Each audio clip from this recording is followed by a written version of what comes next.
We are now using Zoom webinar for meetings, which allows for the public to participate in the meeting as an attendee. Attendees must register to participate. The registration link is unique to the meeting. The registration link can be found in the description of the Nantucket Government TV YouTube live feed for the meeting. People registering to be an attendee must use their names, otherwise they will not be allowed to participate in the discussion. Attendees will join in listening mode. They can click the raise hand button if they wish to speak. The chair will call on those who have raised their hands in the order they were raised. The YouTube chat will no longer be enabled, and all questions should be directed through the chair. As a preliminary matter, this is Denise Cronow, Chair of the Nantucket Finance Committee. Permit me to confirm that all members and persons anticipated on the agenda are present and can hear me. Members, when I call your name, please respond in the affirmative. George Harrington. Aye. Peter Schaefer. Aye. Joe Grouse. Aye. Stephen Morey. Aye. Chris Glowacki. Aye. Peter McEachern. Aye. Joanna Roche. Aye. Thank you. Staff, when I call your name, please respond in the affirmative. The order in which I see you, which brings Brian, you're up first. In attendance. Thank you. Ken Bogrand. Present. Libby Gibson. Present. Rick Sears. Here. David Gray. Here. Thank you. And Roberto Santamaria. Here. Thank you. Anticipated speakers on the agenda, please respond in the affirmative, and that would be Dorothy Hertz. Here. Thank you, Dorothy. Good afternoon. This open meeting of the Finance Committee is being conducted remotely consistent with Governor Baker's executive order of March 12, 2020, due to the state of emergency in the Commonwealth due to the outbreak of the COVID-19 virus.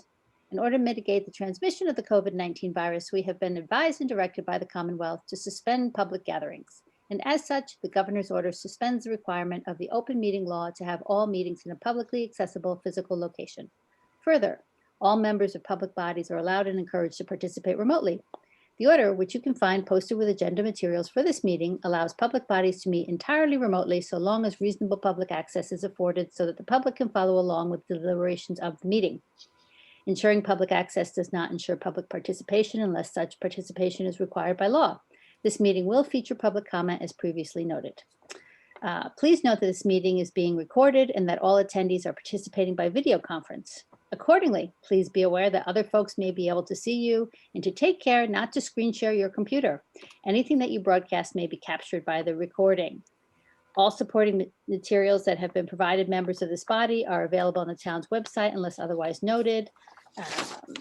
We are now turning to the first item on the agenda. Before we do so, permit me to cover some ground rules for effective and clear conduct of our business and to ensure accurate meeting minutes. I will introduce each speaker on the agenda. After they conclude, I will ask the members of Finance Committee if they have any questions, comments, or motions. Please hold until your name is called. For any response, wait until I yield the floor to you. And if you want to engage in conversation with others, please do so through the chair. And finally, each vote taken in this meeting will be conducted by roll call vote. And just a reminder, but I see that everyone's already done it. We need full names, which we have today. Thank you very much. So the first item on the agenda is approval of the agenda. May I have a motion to approve, please? So moved. Thank you. And may I have a second? Second. Thank you. And roll call, George, Aye. Peter Schaefer, Aye. Joe, Aye. Stephen, Aye. Peter McEachern, Aye. Joanna, Aye. Denise, aye. Thank you very much. Me too, aye. Oh, sorry, Chris. Great. Didn't want anyone thinking I didn't like this agenda. You know, what I always like about these meetings is no matter how many times I do them, I still manage to skip or miss something after all this time. So it's good. Thank you, Chris. Now I will open it for public comment. And I will close it for public comment. Okay. So turning to the next item on our agenda, we are starting with item number 7. And so it's article number 9, the appropriation, Health and Human Services. And I will, Brian, unless you want to start with this, I will turn it over to Dorothy to give us her report. I think Chris? that's a great place to start. Okay, thank you. Chris, you have to recuse yourself. I will recuse, but I'll stay on as a citizen. You're a member of the public. So when I call on you, I will call on Chris Glowacki, member of the public. Thank you. Okay, Dorothy, please, over to you. Hi Denise. Hi, everybody. Thanks for having us. As you've seen, I hope you all got a copy of our report. I think that in there we have data to support what we're asking for. This year, what we found to be heartwarming was the fact that the island community really rose to the occasion of helping out throughout the food pantry, rental assistance, and housing. Actually an astronomical amount of money. Last month, CPC, I think, gave $100,000 in support, or not, our community foundation through the Nantucket Relief Fund. So that's telling us that there's a lot of money going to what we believe is the basic needs of the island. But what we see are maybe the basic needs aren't where our real needs really are. What I think you will see in the report is that there's a pandemic going on within the pandemic here in the island community, and one that we don't see. And that is with substance abuse, assault, and mental health. Numbers are up, yet there's a fear of how many people are actually not really getting services. Highlighted are children who are not getting behavioral health services, children who are not in the child to witness to violence programs. Even though they might be getting counseling, the numbers that are being presented are not in line with what is normal. We would love to see that if it was any other year but a pandemic where teachers were actually able to see students or people were able to see individuals, and they're not. And that really is a red flag for us as we're watching what's going on in the community. We also see that adults then aren't getting the help they need. People are afraid. They're afraid because maybe they're afraid of what will happen during a pandemic to go find a new place to be. How many adults there, the rate of domestic violence went up 29.5% in, no, I'm sorry, 29.78 in domestic violent clients. But what about the ones that are afraid because they're afraid to leave the houses and the roofs they have over their head? Sorry about that. Something came over on my screen and I apologize for that. And our sexual assault clients, they saw a rise of almost 19% this year alone. These are huge numbers that we're looking at. Mental health has seen numbers increase, but their worry is that are they actually able to really have a real grasp on what the number is because of what COVID has brought. COVID has brought people into fear of going more so to get out and to be around people to even seek help. In substance abuse, alcohol sales in the state of Massachusetts for the first 4 months were 485% above the previous year. Local liquor stores met their year-end needs or goals before the 1st of July. And look at what hours we had our liquor stores available. And that has to tell everybody in the community, we have stuff going on that we're not even aware of because we don't see people. And that these 3 different avenues together all play off of, sure, what we're getting at the food pantry is supporting us. But what about the people that aren't getting it? And where are those people? And our need to be able to support that is great. It's tremendous. What we see is that we really have to find a way to bring this disease in all aspects to be more understood. I was sort of blown away by the Martha's Vineyard Community Services and doing research and what they offer over there. I think our town would, and no offense to the town, but I think we would do wonders in seeing how they oversee their programs. They have everything under an umbrella program there, and they run their elder services, their mental health programs, There are substance abuse programs, childcare programs, community disability programs, elder services, and all under one umbrella where they're actually able to monitor between each other what's going on. And I find it to be quite a remarkable program, quite a remarkable set of collaboration going on. With the note of collaboration, I would say that this year, what unbelievable collaboration went on between the human services providers as they had to find new ways to make it. And we saw them start new collaborations, something that we've always wanted to see. And it was for us very beneficial to watch as they really seeked out ways to enhance their programs, to make their programs work. Some programs never shut their doors. Health Imperatives never shut their door and continue to provide services throughout the pandemic. With an increase in their clientele in that same little spot that they've been doing wonderful work, they provided each and every one of their programs to the max, which is amazing. It's just absolutely amazing. Same with the Safe Place. They kept their doors open, whether somebody was available or not, which to us is what a testimony to their commitment to the town.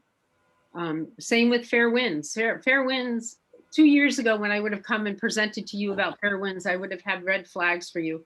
I would say to you, what an unbelievable change we have seen in Fair Winds. And I think they're on a great road to working and collaborating with community members, with the hospital, with ASAP, which is now NAMI, and the school district. They're really trying to rebuild themselves and rebuild themselves in a strong way.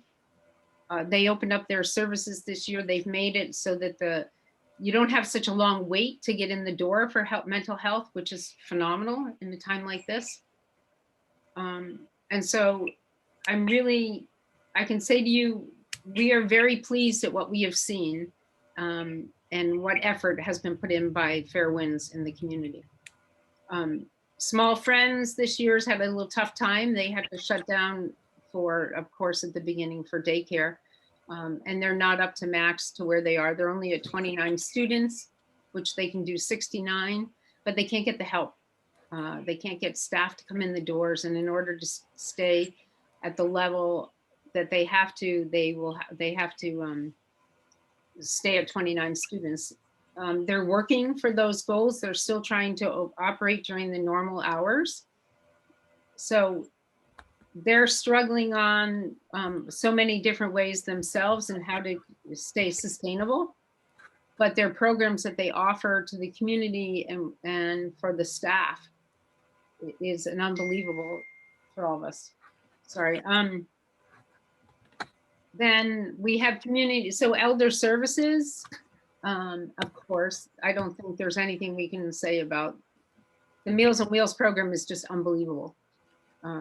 It is one of the best run programs. It supports such a need in our community, and maybe the one need that we see sort of being not getting enough is the elders in the community.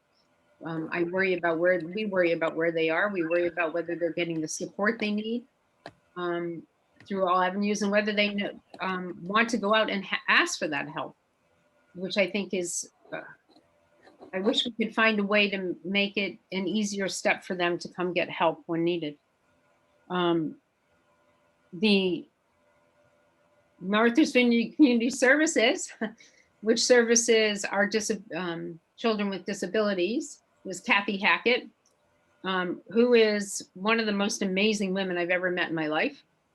She comes to work, and in all the years I've met her, I've never seen her not come with a smile, not without enthusiasm, and she can't wait to see what's going on.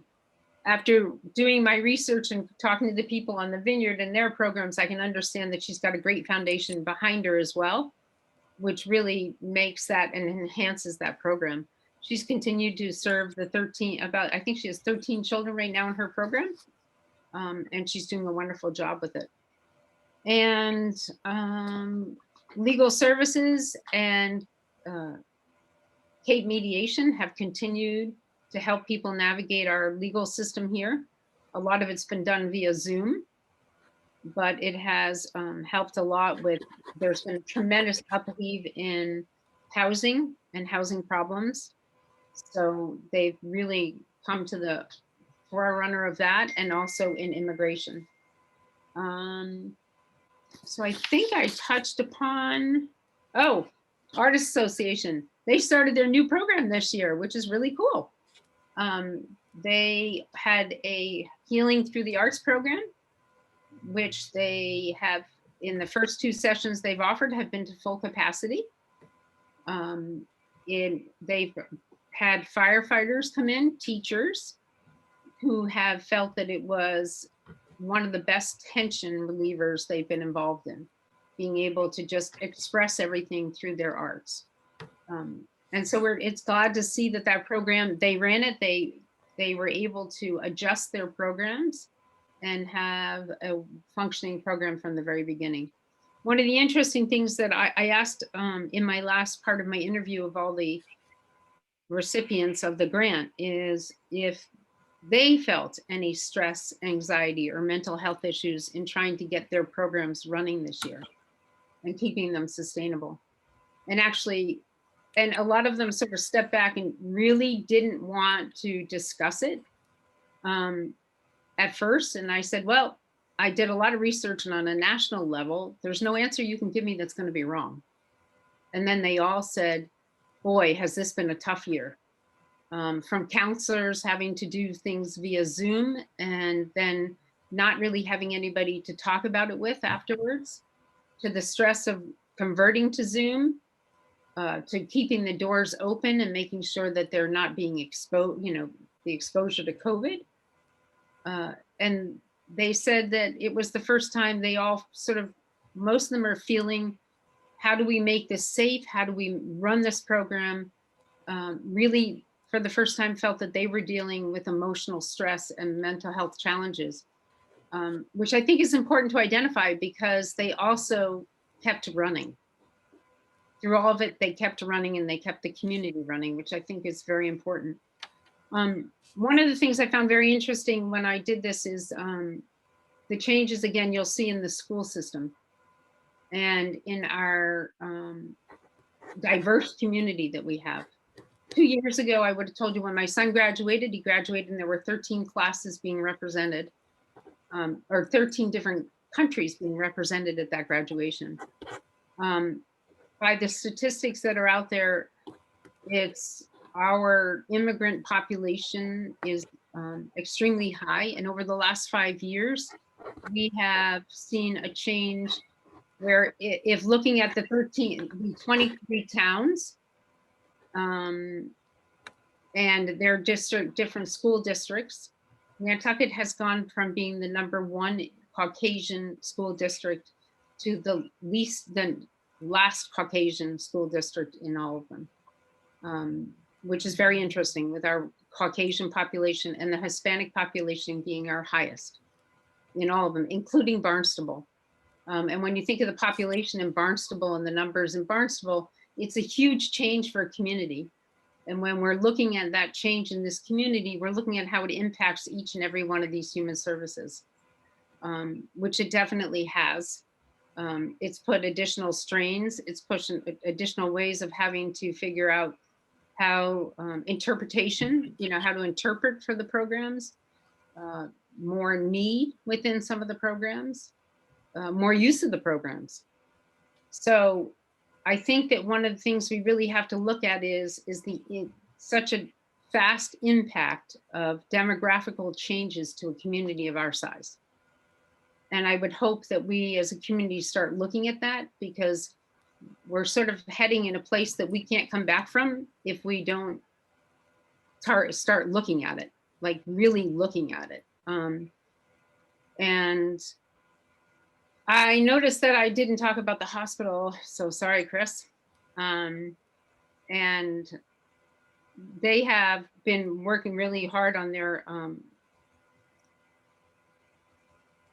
on better skills, from what I understand, in working with some of the other nonprofits. It is an area that we did see a little bit of, we would love to see the social service department a little bit more active than it is at the moment and has been. We are really pleased with the ambulatory service and how the ambulatory service has been working and how they have worked with the town in making that a very viable entity. I think that's about all. Sorry, I'm a little nervous on the Zoom thing, guys. Sorry. Does anybody have questions for us? You did fine, Dorothy. Thank you. Mhm. Finance Committee, questions for Dorothy? Joe? Just to start out, Dorothy, and I appreciate your comments and on all these agencies and obviously the good work that they all do. Just from a numbers perspective, it looks like the committee strategy was to, I guess, for 2/3 of these agencies to kind of hold them about flat. And then it looked like you reduced the hospital a fair amount and increased fair winds, not all of it, but a big chunk of it. And so could you maybe just talk about how the committee came to that decision? On the funding for the hospital or on the whole funding this year? Well, again, as I said, it looked like for a lot of these agencies, you basically held them even with their fiscal 21 award. The big change to me was that the hospital was reduced by $80,000 and Fair Winds was increased by $60,000. So everything else was sort of small change, all due respect. So I was just curious, how does that, in terms of allocating the 650,000, how did you come to that allocation? Okay, between those two services, what we looked at was what the services were providing. So in the allocations to the hospital, we are fully funding the ambulatory care and only funding part of their social service department. Part of what they ask for is they ask us to fund the health advocates, which is by state law mandated that the hospital fund its own, that they're funded in every other hospital. So we sort of take that off the top of right off the bat, off of whether or not we should be funding that or not, since it is funded at all the other partners hospitals. And then we looked at what level of services is the social service department actually giving in coordination to what it had been in the past. How many clients are they actually seeing? What services are they seeing? We used to pay a lot for interpreters to be a part of that office. They are no longer there. They do it over tele interpretation services. And what we have seen so when we looked at it, we also looked at, through many years, we did fund both almost evenly. We looked at funds and we sort of funded both organizations evenly. But what we've seen is a tremendous change in how Fair Winds is providing services, their actual hand-on services that they're giving to clients. And that is where the human service money is supposed to go. A lot of it is to make sure that we're getting money to the client, or the services for the clients. So that was a lot of the reasoning and behind that funding. Great, thank you. Mm-hmm. Other questions from the Finance Committee? Joanna? Hi, Dorothy. Hi, Joanna. Thanks for all of this. It's really excellent, as Joe shared. I just have a question about, in the last couple of years, we had the request for the ambulance services for Mhm. people to get transported off island. Is that what you were referring to in terms of the funding you just mentioned? Correct. Last year we took it on as the CRC as part of our funding. Yep. This year it came in the grant proposal, and that is what we're funding 100%. Okay, that's it. Thank you. Other Finance Committee questions? Dorothy, could you elaborate a little bit on because that jumped out of me at your report about the Martha's Vineyard umbrella, if you will. Is that a town department that's an umbrella, or is that the way the organizations all have decided that they would collaborate together with each other? Because, in past years, it's been, let's say that they could have done better. That was an area where some of these organizations, if they had all sat in a room and said, okay, we're trying to do the best we can on behalf of as many as possible, So let's talk about how we can best divide this and conquer it. Nothing prevents these folks from doing this other than willingness. It's not a skill or ability topic. So in Martha's Vineyard, is it done because there's a person that sits on top of this and says, let's put it all together, folks, because that's the right way to do it? Is that how? Yes, it actually is. Martha's Vineyard Community Services is actually run by Martha's Vineyard. It's a town entity. And then underneath their umbrella are, I think it's 7 different organizations that run underneath that umbrella. Now, Martha's Vineyard's not a town, so. So I it's mean, the island. The island does it. Isn't each, this is where I'll show I know very little about our neighboring island. Aren't there 4 or 5 towns on Martha's Vineyard and they each have their own town manager? There's 6. Thank you, Roberto. You're my best friend today. And each one has their own town manager and they all have, so who's the grand poobah of Martha's Vineyard, I guess is what I'm asking. I'm gonna be ignorant on this, but I would assume it's probably the county that does it, as the Martha's Vineyard as the county. Okay. Um, Libby, do you probably have? I'm not familiar with the group. It's possible that it's the county. Rachel seemed to be. Rachel knows all. It's actually a nonprofit. Okay. there we go. One that Dorothy's talking about. It's been brought up multiple times. It started in the 60s. Right. The doctor, and they sort of formed their own group as a counseling center and then have expanded from there, but it's a nonprofit. Thank you, Rachel. They get grants from the towns of Martha's Vineyard as they apply each year, but it's not owned. Thank you, Rachel. Thank you, Rachel. Any other questions from FinCom before I open it up? Brooke, I saw you had your hand up and I'll open up to you in a minute, but I want to make sure Finance Committee's addressed anything they've wanted to ask. Okay, Brooke, you had your hand up before? Yeah, hi. In case any of you don't know, I'm currently serving as the chair of Council for Human Services, and I wanted to make 2 points. With regard to Fairwind's request, they did add a new request this year for additional support for psychiatric services. And I think it's important that that's really the only source of psychiatric services on Nantucket. So that was compelling, I think, to a number of us on CRC. And then the other thing I just wanted to mention is that there was some really great interagency collaboration in COVID resource response this year. And I was really heartened by the level of collaboration that I saw through that effort. And I think it bodes well for the future for collaborative efforts in the human services arena. So, Thank you, Brooke. Dorothy?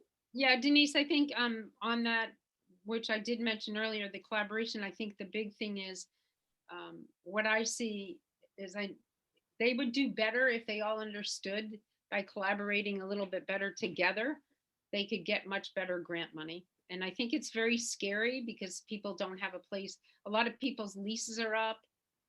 They're dealing with, where are we going to go?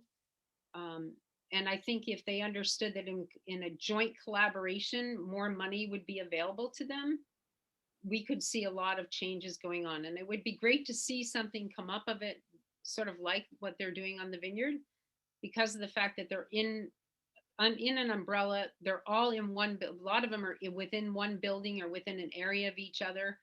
And they have a great collaboration going on. Just, it's great. They work hand in hand with the hospital there, the police department, and Martha's Vineyard Community Service to have a 3-way partnership that's going on right now. That is absolutely amazing. So Great. Thank you, Dorothy. Mhm. As we're going to delay our motion on this until the 25th, after you've had your subsequent meeting in respect of the marijuana proceeds. So today was just for information for the Finance Committee. And I just want to, as always, say thank you so much. I always get emotional about this, but it's so astounding the effort that you put in at Brooke and Linda. I see that you're both on the call. So thank you for all and Rachel, of course. Thank you for all the commitment that you have to this. I know it's not a small task, and I really appreciate the outlook that you have and the care you have for the people who need it the most on this island. Thank you. Thank you. Madam Denise. Chairman, can I just have a quick comment? Of I have course. to go, I have to go to the HDC next. It's Zoom day. I think Dorothy does a tremendous job. We worked collaboratively together this year. The need is not going away. We keep thinking that maybe, because we upped the amount last year, the year before last year, and it's just not going away. Sometimes the needs sort of morph, especially during COVID. But we were able to fund everybody pretty much. And we are only 150, 170 short, I think, 1,000 short this time. So bumping it up to 650 over the last couple of years has certainly helped a lot of these human services, and they're all providing much needed human services now, especially Fairwinds, because there's been a lot of agita, shall we say, over the last year because of the COVID situation. So it's the need isn't going away. The amount that we need isn't going away. And I'm just thankful that you guys saw fit to give us the 650 again this year. Oh, that's down to the town administration and the select board. So it's, as Dorothy said it best in her report, we should not lose sight of the significance and value of generational history in a community that has always continued to honor this history and demonstrated love of the island. So I will finish with Dorothy's words on that. So thank you all. Thank you, Denise. Great. Thank you. Thank you. Thank you, Dorothy. Thank you, Linda. You're welcome. Thank you, Stephen. Thank you, and Brooke. everybody. Yes, of course. Thank you. All right. We are now on to, it says Article 72, but I swore we voted this the other day. I'm losing the plot. Come back, Chris. All's forgiven. So, I'm back. thank you. Article 72 was the bylaw amendment for Council of Human Services, but we already voted this, so I think it just slipped through. So I'm turning it over to Article 83. David Gray, you are up, please, with the Article 83. Board of Sewer Commissioners, Town Sewer District Map Changes. Hey, good afternoon, everybody. I'll go through these fairly quick. The only two that met favorable recommendation for approval was 83 and 84. Okay. The other ones were going to be sent to the town meeting for a vote. The 83 took and met a lot of the properties on Evergreen, which I'm not sure why they weren't added in originally. They were adjacent to everything and they were part of one subdivision. So we're just trying to button that up and fill in what should have been done years ago. 84 is actually part of 83 now. It had been rolled into that one. So 154 Cliff, it's a rather unique lot. It's a very, very deep lot that goes all the way over to Hickory Meadow. With the address that it has, it was not included in any of the CWMP flow counts or calculations. So that one did not get a positive recommendation from us. 86 is Kimball Ave. It's a very large parcel. It's just adjacent to a sewer district. However, it was outside of any of the needs areas and any of the CWMP flow calculations for capacity at the treatment facility at Surfside.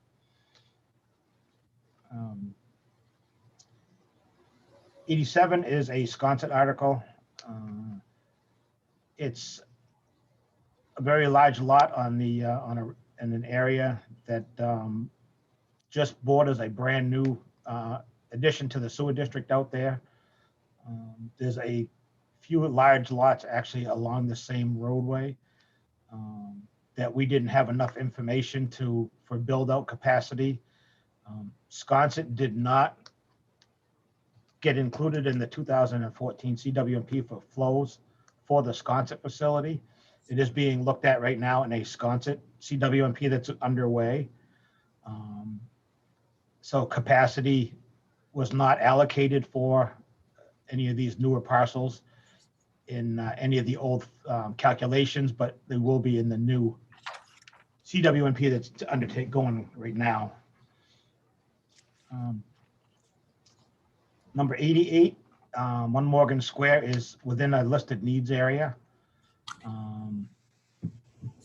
It's adjacent to a school district parcel that was just recently added in the last couple of past years in the town meeting. And it was voted to send this to town meeting as well for a vote. 89 is, this encompasses quite a few different lots up on the Kimball Ave and Heather Lane area. All fairly good sized lots. Again, none of this area was calculated in any of the 2014 or 2004 CWNP for capacity flows for the Surfside facility. So any of the flows from this specific area and some of the other ones that's not accounted for yet in the capacity of the facility. We have prioritized the needs areas to be included into the districts first. But this one, again, is we were seeking some more information as far as build out capacities, and we were hoping we could get more information at town meeting when it came to a vote. Thank you, David. Pretty much hits all the articles. Okay, questions from the Finance Committee? So I have, oh, go ahead, Chris. I was just going to say, when we say take to town meeting, what we're really saying is it needs the 2/3 instead of a Correct, yes. down Two-thirds. majority vote. Is that the difference? Yes. And so and that's based on I'm sorry to have to ask this, but that's based on the recommendation of the sewer commissioners. Is that how that? It goes to the sewer criteria checklist, which is done with the sewer department, Board of Health, and planning. And if it doesn't receive 9 points, it takes and goes to the 2/3 vote for town meeting. It doesn't get a positive recommendation, and it will go to the town. That's what it hinges on, the positive or negative recommendation of the sewer commissioners. That's how we're. Correct, yes. So our motions here would be to support the sewer commissioner recommendation, Madam Chair. Yes, Chris, correct. Okay, so I'm not going to make a motion yet, but I'll say, I watched the select board deliberation or the sewer commissioners deliberations, and I thought they were very thorough and very thoughtful and complete. So when the time comes, I'd be comfortable with the motion to block vote these in support of the sewer commission. Thank you. And you're doing block voting because you know how much Joe Grouse likes block voting. I am.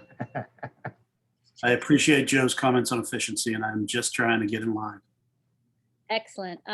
So what happens, David? So it goes to town meeting. So 85 through 89 would go through town meeting floor. And let's say, for example, some of them or all of them get the 2/3 vote that needs to put them in the sewer district.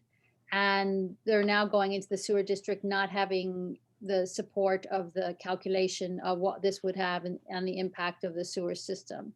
So kind of explain what happens there. Well, on the checklist, there was some more detailed descriptions of what we required. Some of the, say for instance, the Kimball Ave area has a very old, that was privately installed force main back in the late 80s, I believe it was. And at this time, we don't know the condition of that line, the capacity of that line. And that's what we were seeking more information. And that's what our recommendations were, to seek more input on those lines are going to have engineers reports sent to the commission or to us so that we can say, yes, there's capacity in the line. No, there's not. If there isn't capacity, they're going to have to reconstruct the line in its entirety up to a town sewer gravity line. Okay. So there's just a lot more information that was needed than what was basically submitted on for the articles. Okay, thank you. Joe, did you raise your hand before? I'm sorry. No, well, you're muted, Joe. Sorry. No, Chris's question was pretty much what I was going to ask. So I'm with Chris. Okay, thank you. Any other questions from the Finance Committee? In which case, Chris, I think you're prepared to make a motion. Sure, I move that we support on each of the articles listed and covered. Thank you, David. We support the sewer commissioner's recommendation. Okay, So 83 and 84 were favorable, and 85 through 89 are sending the motion to the town meeting. So, thank you, George. George, can you go on mute, please?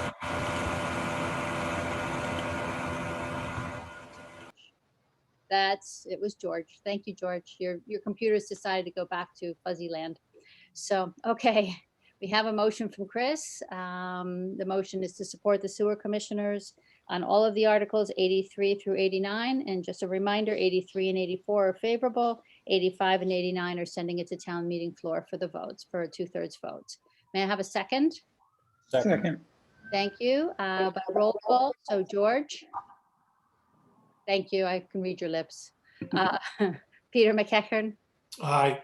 Chris, Aye. Joe, Aye. Peter Schaefer, Aye. Joanna, Aye. Jill, Aye. Denise, aye. That's unanimous. Thank you, David, as always, for the excellent preparation and for being here today. Thank you, everyone. Have a good day. Thank you, David. Bye-bye. Okay. Next up, Select Board. So Libby, I think this comes to you. Okay. The home rule petition real estate exchange of Nantucket Island Land Bank Noberdeer Ball Fields for the town of Nantucket Mill Hill Park. Okay, I somehow thought Ken was going to be on. I Ken, have- Oh, Ken, sorry. Anna, you're going to do this one? Yep. Okay. If it's okay to turn it over to Ken, he's the one who's been spending the most time on this. It's And kind of a real it was estate. in his report, but I always like to give you an opportunity to leap in, Libby, you know. Thank you. I appreciate it. Okay, Thank Ken. you. Over This to is you. this is a request by the select board to swap the town's property at Mill Hill Park for the playing fields on Nobody Farm Road with the land bank. This is another critical step in the implementation of the overall recreational space plans, bringing fields currently leased by the town into ownership in exchange for open space that is more easily managed by the land bank. This has been agreed to in principle and approved by the select board, and has also been agreed and approved by the land bank's board. And so this is, we're looking for a positive recommendation from the FinCom in terms of supporting this exchange of properties. Again, we end up with the land out on Noberdeer Farm Road where the playing fields are, and where this past year there were the movies and stuff like that. And the town and the land bank ends up with the Mill Hill Park property in town. Be happy to answer any questions with respect to that. Well, and frankly, it got cut off. Thank you, Ken. Here's what we'll do. I'll have Ken go through because we're adopting the new Joe Grouse way of motioning. I'll have Ken go through each article but briefly ask if there's any questions after he does it, so we don't have to jump back and forth. And then we'll motion all the articles as one, as a group. So that's how we'll proceed from here. And Chris, question? Yeah, Ken, can you describe the Mill Hill property, where that is, what it's sort of roughly bounded by? Yeah, the Mill Hill Park is in town, and it's up by the cemetery, and it runs around there. It is a big parcel that sits up on the hill where the slope is, with the ski slope in the wintertime. And it goes around. There's a road that goes through to it relative to one of the cemeteries there. It's across from the windmill, Chris, as Yeah, well. I got it now. We used to call it Dead Horse Valley. That's right. That's Dead Horse Valley is part of it. That's correct. Okay, thank you. And so, There's about 4 or 5 parcels that technically make up the whole park that's there. and that is currently land bank and will become town, and the playing field will No, become. no, that's currently- that's currently town, and that will become land bank. And the land out on Noberdeer Farm Road, which is currently land bank, which includes 2 of the fields and then an open space, which could be another field in the front, which has been looked at as part of the overall facility, the recreational space plans for the town. Got it. So the bulk of the other playing fields that are on the island are town owned, not land bank owned, is that? That's correct. So that's the direction we're headed? That's right. And we actually have leased the land out from the land bank for the last 10 years. Okay. That may be why I was confused by that. Okay, and will this change anything with regard to, well, I don't need to get into that, actually. That's fine. Thank you. Yep. Thank you, Chris. Anybody else? Okay, Ken, Article 98, please. Wait, sorry, Denise, I did have one question. It's Jill. Okay. Yep, go ahead, Jill. So does that parcel go and include the paddle courts and the pickle courts? No, the paddle and the pickle courts stay with the land bank. And then is there still a parcel there a little bit further around the pickle courts? There's a little bit parcel behind that where they're talking about putting some tennis courts possibly in. That was always part of staying with the land bank. Okay, I just want to confirm that. Thank you, because a lot of people ask about that. Yeah, no, the fact is we're not touching that at all. Okay, that's good to hear. Thank you, Ken. Yeah. Thank you, Chris? Jill. Sorry, one more follow-up, Madam Chair, if I may. Yes, So- go ahead. And this may be for Ken or Libby. I mean, how do you guys characterize this? I don't think we've seen one quite like this before. I think we've seen them when they're directed for drainage and other things. Is this just cleanup and sort of just feels good, or is this to have an imperative or part of a longer term strategy that we should kind of keep in mind as we address these in the future? I think it should be looked at as part of our overall long-term strategy with respect to addressing the different aspects of town and land bank property to make sure that they're in the right pocket and that we have the best people looking after them in terms of where the skill sets are and what the needs of the town and the land bank is relative to the actual property. And who initiates, one more follow-up now. Who initiates a conversation like this? Is it really just kind of in partnership, or is this something they propose to you or you propose to them? No, this evolved out of discussions that I've been having with the land bank for the last 2 years because the lease was coming up for renewal and we're trying to figure out the best way to deal with the situation. And then when Rob got in place the recreational space plans with respect to that you will have seen, we were taking a look at how this fit into the overall scheme of things from a total point of view, from the island's total point of view. All right, makes sense. Thank you. Oh, you had a question? I did. Just a question, I guess for Ken. Ken, when we do when anybody does a land swap, but in this case, between the land bank and the town, is there an independent valuation of the two parcels so that you're getting, equivalent value changing hands? We ended up taking a look and we were satisfied there was independent equivalent value and decided not to do an appraisal at this point in time to just save the additional expense. Okay, so you don't have a number. You can't say that they're both worth $3 million or anything. It was No, didn't. What we were looking at was actually the amount of acreage with respect to each of them, and it is relatively comparable. okay. Thank you. One more thing, Denise. Go ahead, Jill.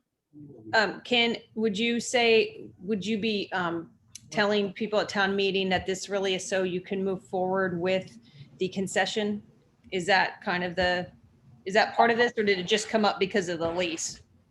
No, I'm just going back to Rich Brannigan 2 years ago, standing up at town meeting, talking about that. No, that's a totally separate issue. That was an issue with respect to the town's agreement to, in fact, build a facility for the players to use. And there's money in the budget, and there was also a lot of time involved, and there were just a number of issues that in my role as chair of the CPC, we were trying to resolve with Rich.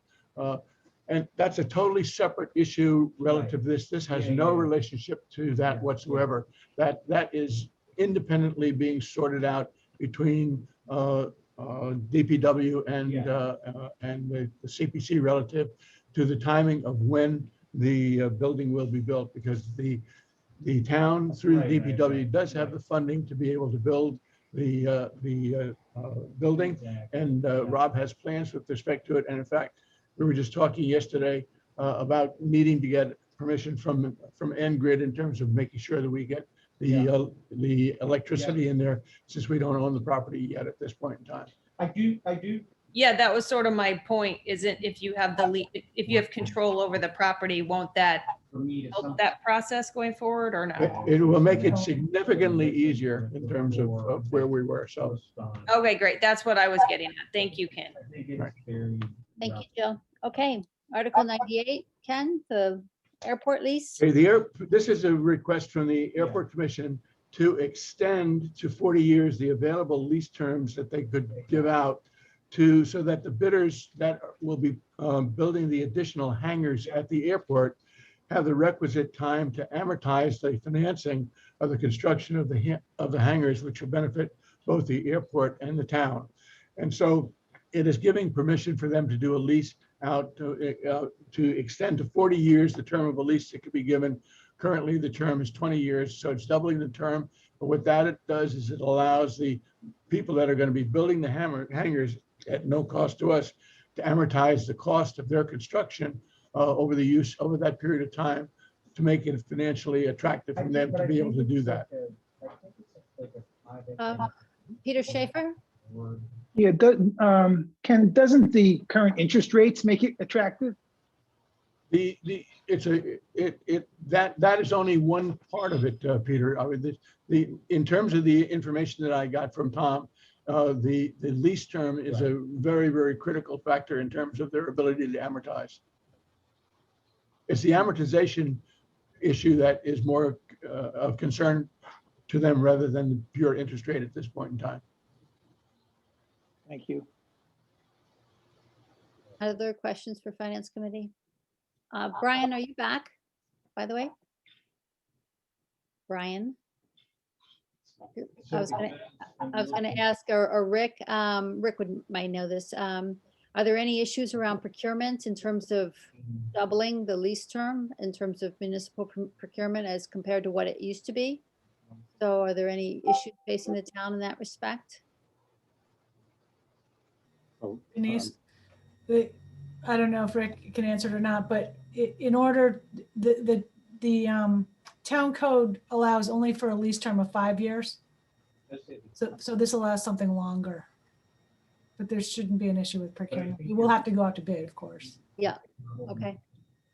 All right, I'm just wondering if there's anything, because municipal procurement is a bit different than other procurements. And I wanted to make sure that this wasn't contravening anything that was normally frowned upon in municipal procurement, let's put it that way. Okay, thank you. Any other questions on this one? No, in which case 99, 100, and 101 are carryover from last year, and we motion to adopt. So I think we can sail past those and go to 102 unless somebody has a need to reopen those and discuss them.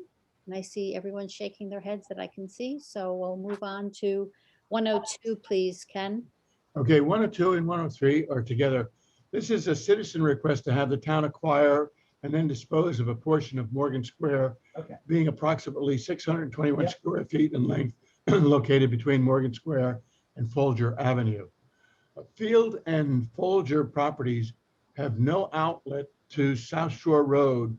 So if Blueberry Lane near South Shore Road was blocked either by an accident or a downed tree, there would be no way out of the area in an emergency. So as secondary access becomes really important to the town, because of fire and police vehicles, and the residents of Morgan Square, obviously it's important to them. This is really important to put in place. But from my point of view, what's really important here is for the town to retain an easement as a part of the transaction with respect to access over the portion that is to be acquired and then disposed of, for being able to provide access for the town out to South Shore Road as well. So that's from my point of view, that's the most important part of the FinCom's concern relative to this particular issue. Thank you, Ken. Questions from Finance Committee? No questions? Okay, so the town will retain the easement as part of the transfer of this property. That's correct. That's an important criteria. And that's part of your recommendation should be that the town does retain an easement. Okay, thank you. With Article 104 and 105, that's Hancock Street and Surfside. I provided maps to you in the package. This is a request from an abutter to have the town acquire and then dispose of the defined portion of the map, which is a paper portion of a private dead-end road on the attached plan that runs from Coral. And we've got two QUA streets in the package that we're talking about. This is QUA RIL Avenue to Blueberry Lane. This is a true ghost street, being a continuation of the same named street that was recently disposed of at a recent select board meeting to a different abutter. This is a cleanup with no public rights to retain because it provides clear title to the parcel. Doesn't give the person any additional rights relative to build out and stuff like that. So this is something that makes sense and I would recommend a positive recommendation. Thank you, Ken. Questions? Seeing no questions. Okay, we're over to Next one is Quail Lane over in the Alexandria area off of Surfside. Again, this is a request from an abutter to have the town acquire and then dispose of approximately 2,000 square feet of a paper private way that abuts Quail Lane. This is also a cleanup with no public rights to retain, and the town benefits as the land is added to the tax roll, and the owner benefits as to clear title to the property. Again, something that I think creates a win-win with respect to the owner and the town. questions? No questions. Thank you. The maps are quite helpful, Ken, when you send out Yeah. your report, I have to say. And the last one was the most curious one. But this is a request from an abutter on a portion of the variable width way to have the town acquire and then dispose of the entire outline portion of the map of the way between the northern sideline of Hawthorne Avenue and the southern sideline of Vestal Street. This is an actively used area, and so the town has public rights to maintain, which could be resolved with an access and utilities easement over the entire way, and then disposition of access right to the abutters next to the portion of their own land for an easement. So that would allow the use of the land for screening or a small amount of potential additional ground cover to the individuals, make it attractive to them, but it retains for the town the easement to be able to utilize this as a traveled way, basically for walkers or bicycles in that particular area. Any questions? It's a odd picture, I have to say. It was a really strange one to try and figure out how to come up with a solution to. But it's important for the town to retain the easement over it, and then we can dispose for whoever wants to be able to have access and get some additional revenue, tax revenue to the town. Okay. Joe? And Ken, this is basically pursued by Mr. Rothke to enable his clients to do landscaping and sort of provide screening from their property to this public walkway. Yep, that's exactly what he wants to do with respect to his clients. Okay, thanks. Any other questions? No? Okay. So on Articles 92 through 109, well, accepting 99 to 101 because we've already done those. So 92 and 98. The real estate exchange and the, let's just vote those first or make a motion on those first. So 92 and 98. May I have a motion on the real estate exchange and the lease? Move to adopt the real estate exchange and the lease. Thank you. May I have a second? Second. Thank you. George? Thank you. Joe? Aye. Thank you. Peter McEachern? Aye. Peter Schaefer? Aye. Stephen? Aye. Chris? Aye. Joanna? Aye. Jill? Aye. Denise, aye. It passes unanimously. 102 through 109. So the motion would be to adopt. with- Denise, was that motion for both 92 and 98? It was, Ken. Okay, just wanted clarity. Thank you. Yep, nope, motion to adopt them both. So Ken, the motions for 102 through 109 will be motion to adopt with the respective easements as stated. So that would be the motion. Or would that just be for 102 and 103? No, you had easements on two of them, on And also on 108 and 109, correct? 102 and 103 and 108 and 109. Okay. Yep. Okay, motion to adopt. Second. Thank you. And here we go again. George? Joe? Aye. Peter McEachern? Aye. Peter Schaefer? Aye. Stephen? Aye. Chris? Aye. Joanna? Aye. Jill? Aye. Denise, I. So that's unanimous. Thank you.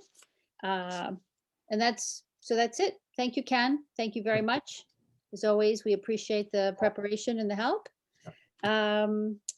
We will discuss future articles when they come up. So I we're think moving past that. wasn't on the agenda tonight. Also, Brian brought up the revised changes, the number changes that he made to Article 32, the CPC.